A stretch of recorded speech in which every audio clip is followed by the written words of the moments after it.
오늘 이 시간에는 나오미의 삶을 통한 교훈이라는 제목을 가지고 말씀을 전하고자 합니다. 이 세상에서 고난을 좋아할 사람은 아무도 없습니다. 어느 누가 괴롭고 힘든 인생을 살고 싶어 하겠습니까? 그런데 고난이 우리들의 삶과는 무관하지 않다는 것입니다.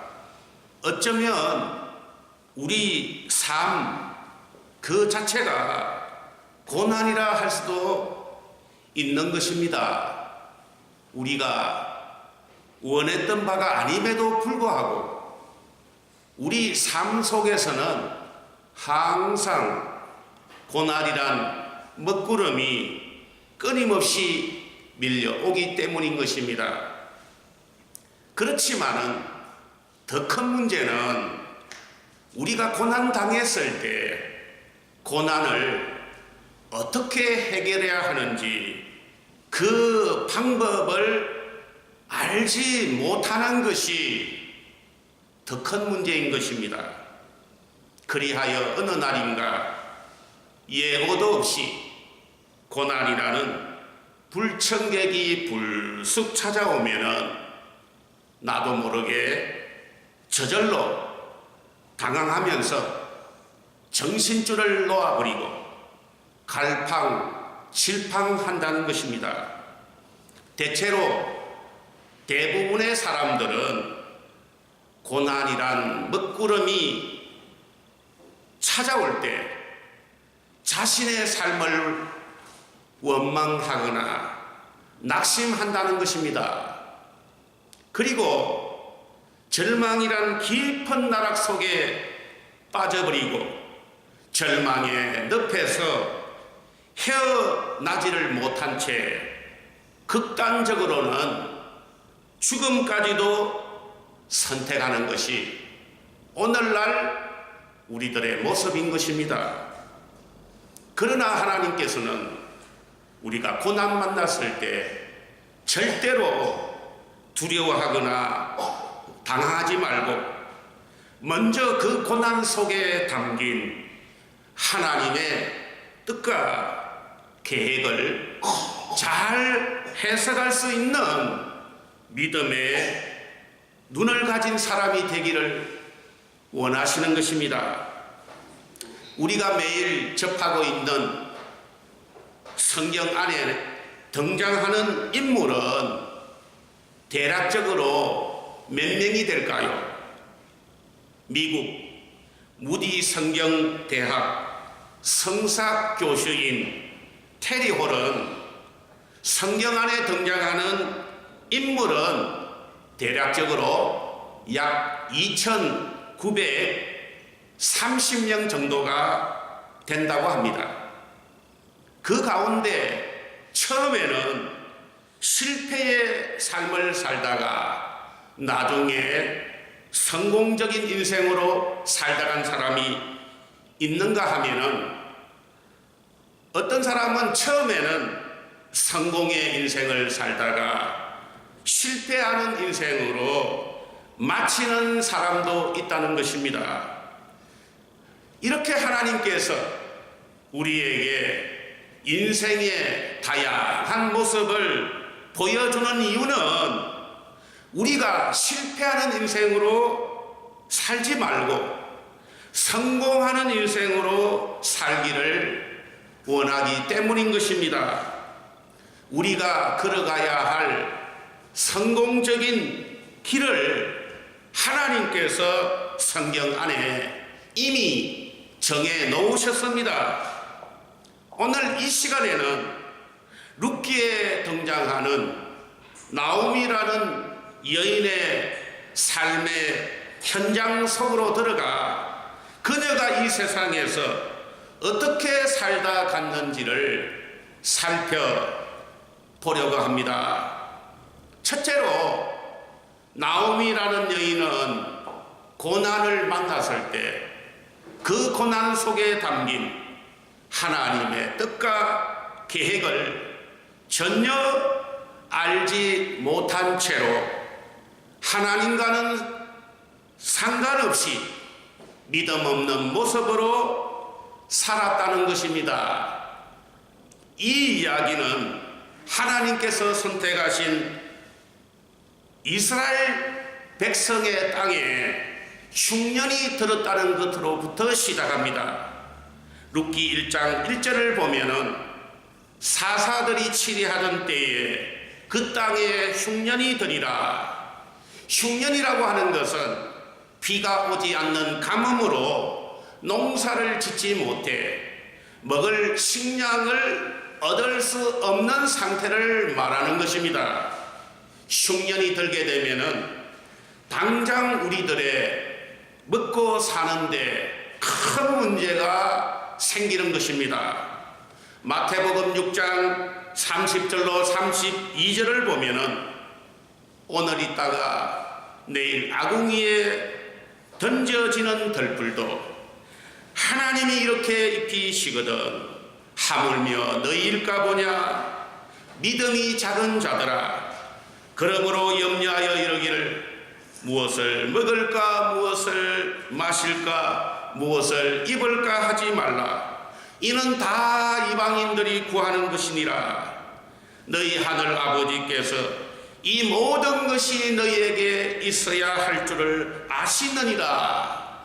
이렇게 하나님께서는 선택한 하나님 자녀들의 먹을 것 입을 것 전부를 책임지신다고 약속하셨습니다.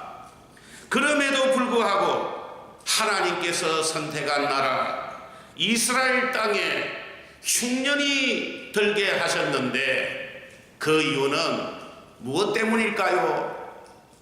그 당시를 가리켜서 사사시대라고 하는데 사사시대의 특징은 사사기 21장 25절의 말씀같이 각기 자기의 소견에 옳은 대로 행하였던 시대입니다.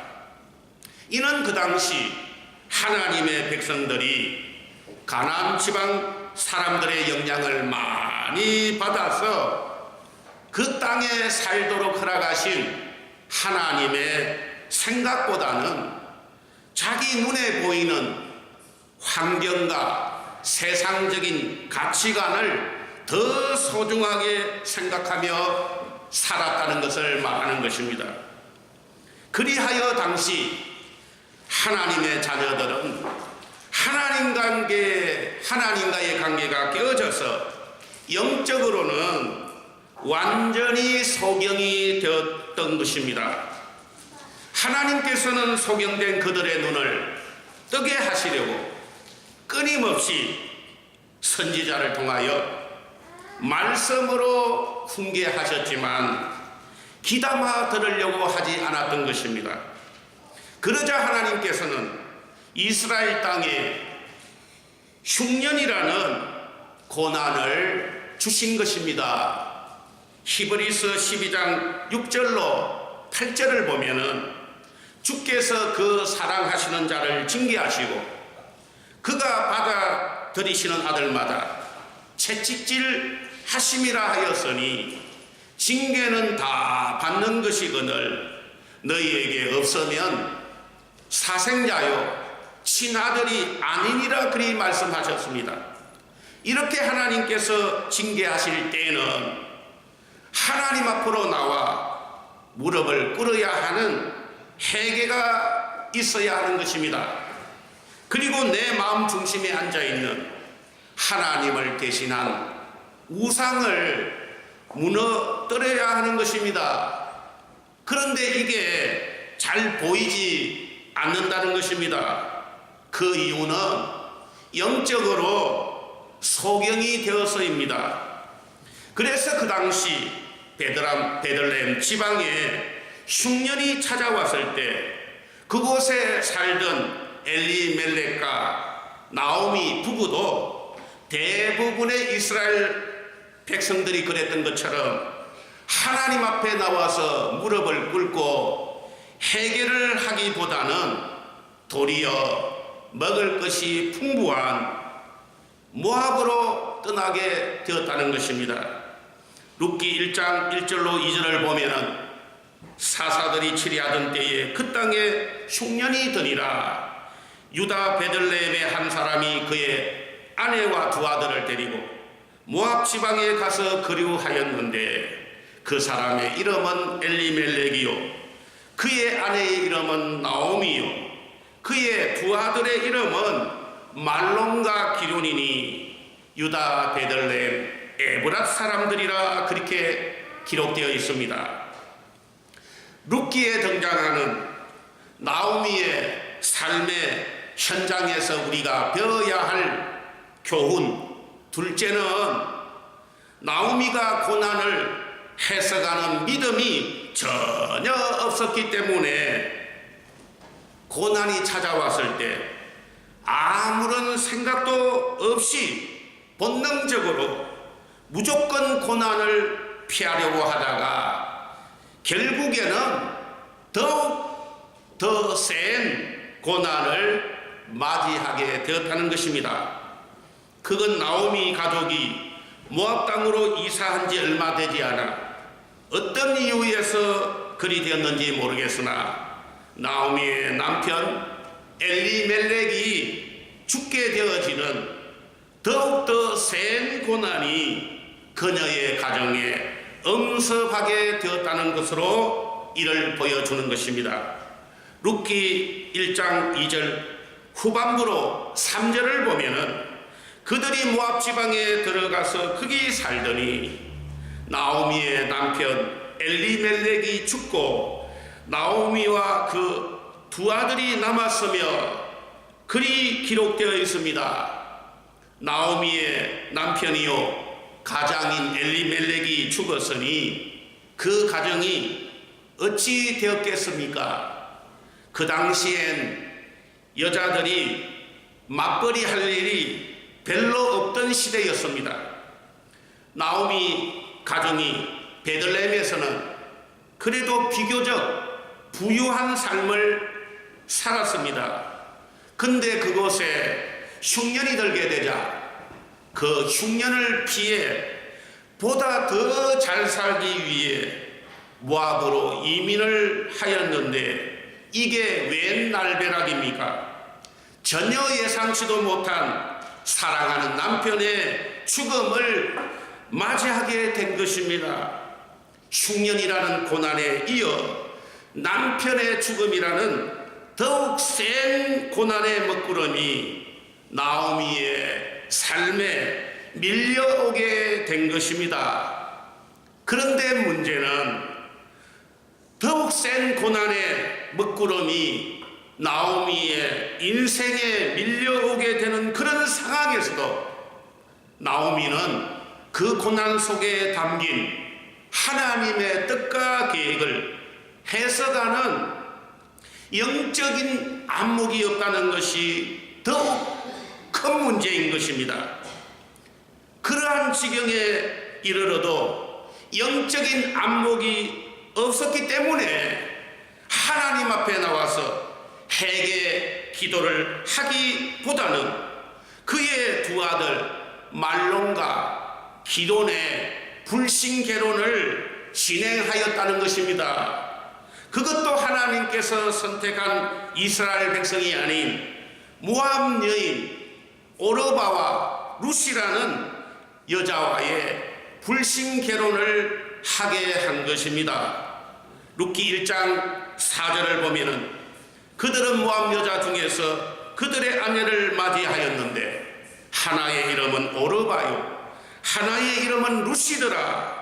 이건 나오미 가족이 평생 하나님 품을 떠나서 하나님의 간섭이 없는 모압 땅에서 살려고 작정했다는 것을 보여주는 것입니다. 흉년을 피해 모압 땅으로 피신한 것은 나오미의 첫 번째 잘못된 행동이요.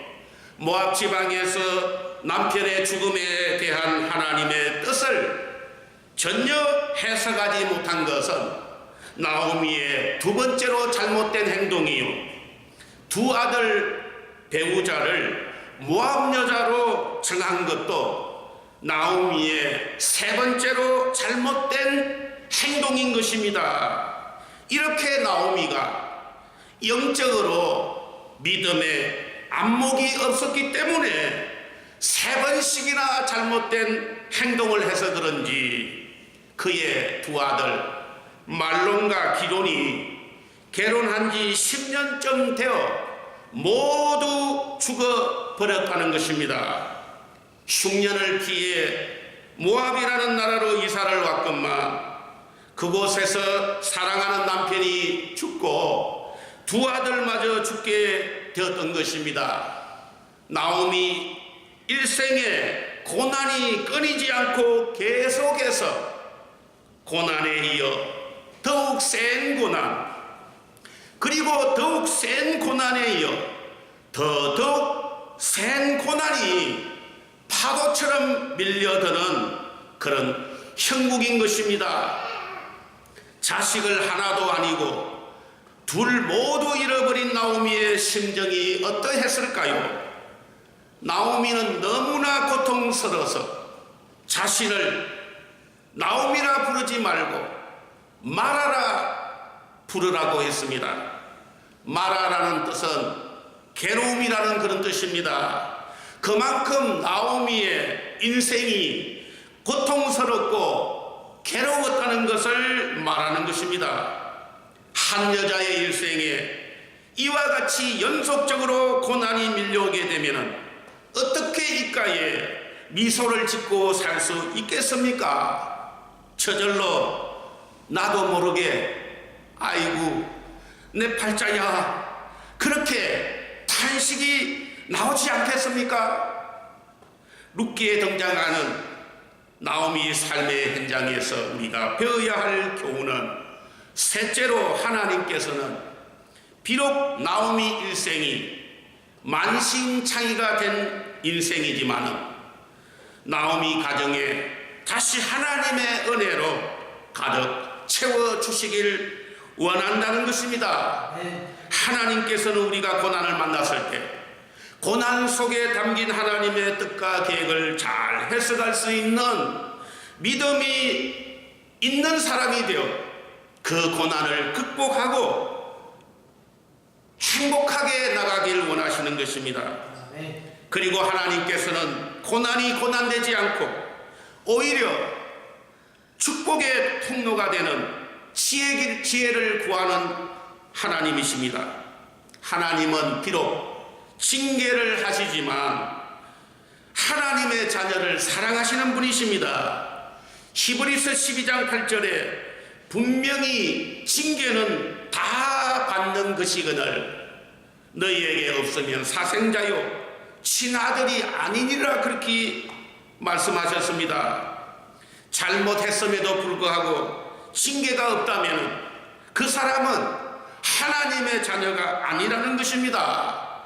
누가복음 15장 11절로 24절에 어떤 사람에게 두 아들이 있는데 둘째 아들이 재물을 다 모아 먼 나라에 가서 허랑방탕하여 그 재산을 낭비하더니 다 없앤 후 궁핍한지라 그가 돼지 먹는 지엄 열매로 배를 채우고자 하되 주는 자가 없는지라.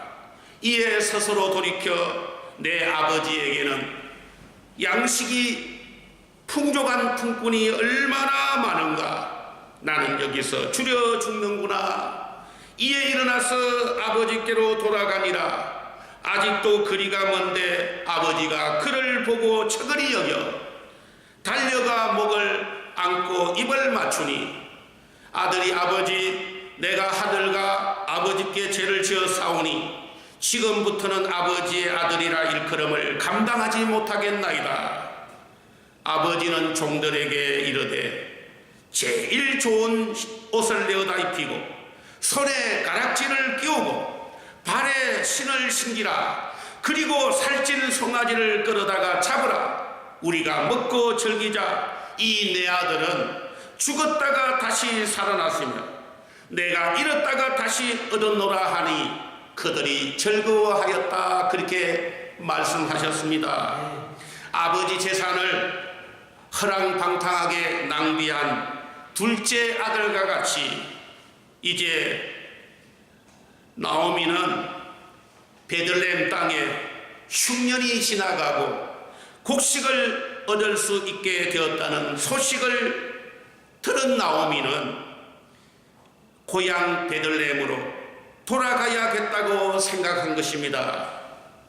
이는 나오미가 다시 하나님의 품으로 돌아가야겠다는 걸 말하는 것입니다. 고난이 밀려올 때는 하나님의 품으로 돌아가면 희망이 있습니다. 그래서 나오미가 베들레헴에 돌아가기로 결심하고 유다 땅을 향해 길을 가다가 두 며느리에게 말합니다. 룻기 4장 8절에 너희는 각기 너희의 어머니 집으로 돌아가라. 너희가 죽은 자들과 나를 선대한 것 같이 여호와께서 너희를 선대하시기를 원하며 여호와께서 너희에게 허락하사 각기 남편의 집에서 위로를 받게 하시기를 원하노라. 그렇게 말하자 오르바라는 며느리는 작별 인사하고 나오미 곁을 떠납니다.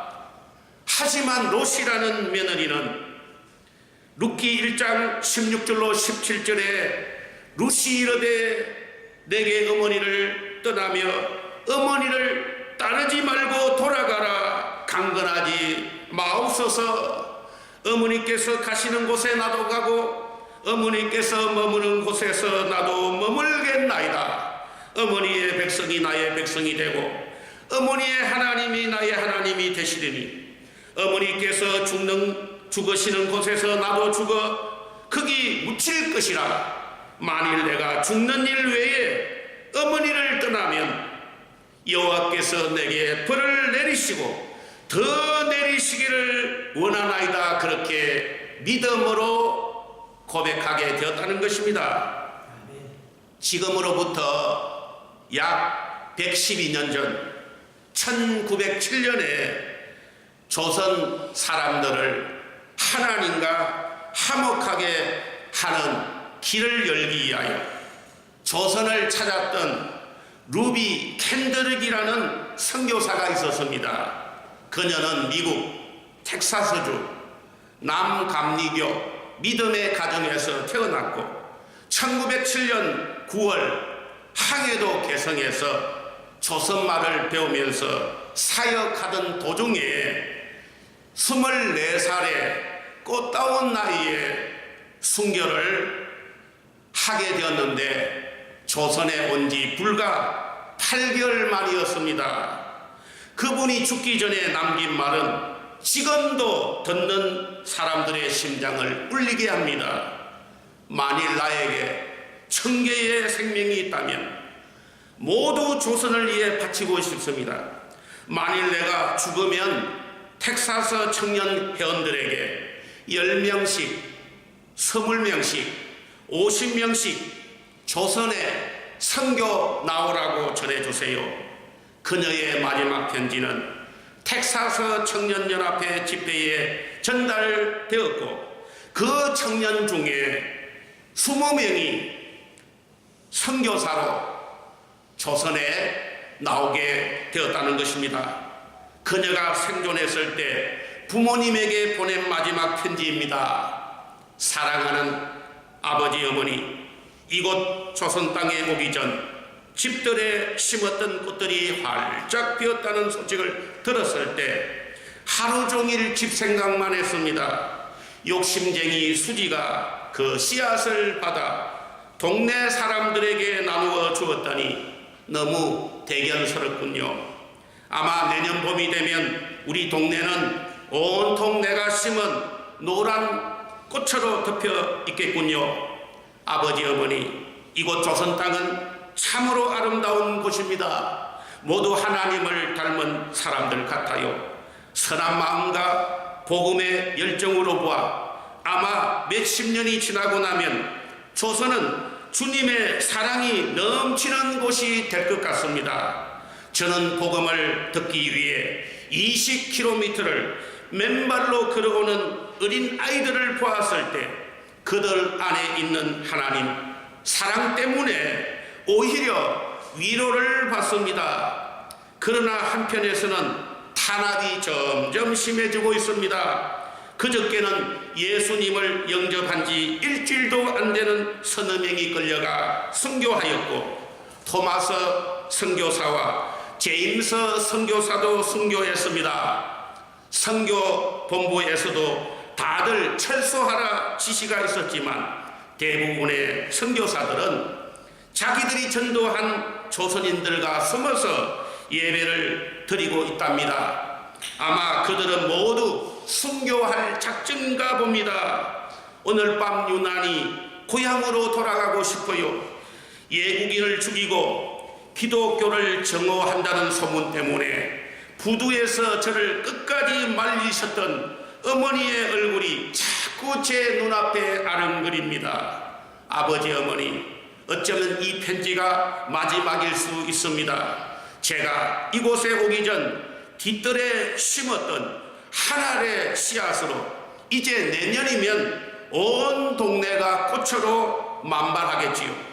그리고 또 다른 씨앗을 만들어 내겠지요. 저는 이곳에서 작은 씨앗이 되기로 결심했습니다. 제가 씨앗이 되어 이 땅에 묻히게 되었을 때 아마 하나님의 때가 차게 되면 조선 땅에 많은 꽃들이 피게 될 것이고 그들도 여러 나라에서 씨앗이 될 것입니다. 저는 이 땅에 저의 심장을 묻겠습니다. 바로 이것은 조선에 대한 저의 열정이 아니라 조선을 향한 하나님의 사랑이라는 걸 알게 되었기 때문입니다. 24살의 꽃다운 나이에 순교한 루비 캔드릭 선교사와 같이 루스의 고백엔 하나님에 대한 자신의 신앙이 담겨 있습니다. 어머니의 하나님이 나의 하나님이 되시리니, 이런 고백은 아무나 할 수 있는 그런 고백이 아닙니다. 더욱이 만일 내가 죽는 일 외에 어머니를 떠나면 여호와께서 내게 벌을 내리시고 더 내리시기를 원하나이다. 나오미의 신앙을 보면은 며느리에게서 이런 신앙 고백이 나올 수 없을 것 같은데, 루시라는 며느리가 나오미의 신앙을 통해 놀랍게도 하나님의 살아계심을 본 것 같습니다. 이런 전적인 하나님의 은혜요, 주권입니다. 이런 고백은 하나님을 알지 못했던 루시, 나오미 가정에 시집와서 하나님을 만나게 되었고 하나님의 은혜를 받은 사람이 되었다는 징표입니다. 룻은 신앙 같지 않는 신앙을 가진 나오미를 통해 하나님을 만났습니다. 그리하여 룻은 시어머니와 함께 살겠다는 확고한 결심을 보인 것입니다. 나오미가 룻의 확고한 결심을 보고 함께 베들레헴으로 발길을 옮기게 됩니다. 룻의 이 선택은 대단히 중요한 것입니다. 신앙적인 관점으로 선택한 이 선택은 룻의 인생에 놀라운 삶의 결과를 가져오게 됩니다. 룻은 모압 여인이고 이스라엘 백성, 하나님의 선택된 백성이 아닌데 모압 여인 룻이 하나님의 선택한 백성이 되었고 구약 성경 룻기의 주인공으로 선발이 되었던 것입니다. 그녀는 다윗의 할아버지 오벳을 낳았습니다. 그리고 예수 그리스도의 족보에 오르는 축복받은 여인이 되었습니다. 마태복음 1장 1절로 6절에 아브라함과 다윗의 자손 예수 그리스도의 계보라. 아브라함이 이삭을 낳고 이삭은 야곱을 낳고 야곱은 유다와 그의 형제들을 낳고 유다는 다말에서 베레스와 세라를 낳고 베레스는 헤스론을 낳고 헤스론은 람을 낳고 람은 아미다답을 낳고 아미다답은 나선을 낳고 나선은 살몬을 낳고, 그리고 5절을 보면은 살몬은 라합에게서 보아스를 낳고 보아스는 룻에게서 오벳을 낳고 오벳은 이새를 낳고 이새는 다윗왕을 낳으니라 그렇게 기록되어 있습니다. 나오미 가정에 찾아온 고난이 룻이라는 여인에게는 오히려 축복이 되었다는 것입니다. 그러므로 우리들도 룻과 같이 고난을 만났을 때 고난이 고통이 되는 것이 아니라 그 고난이 도리어 하나님의 축복을 받는 통로가 되어 하나님의 한량없는 은혜와 축복과 상급을 충만히 누리시는 그런 복된 저와 여러분들이 되시기를 주님의 이름으로 축원합니다.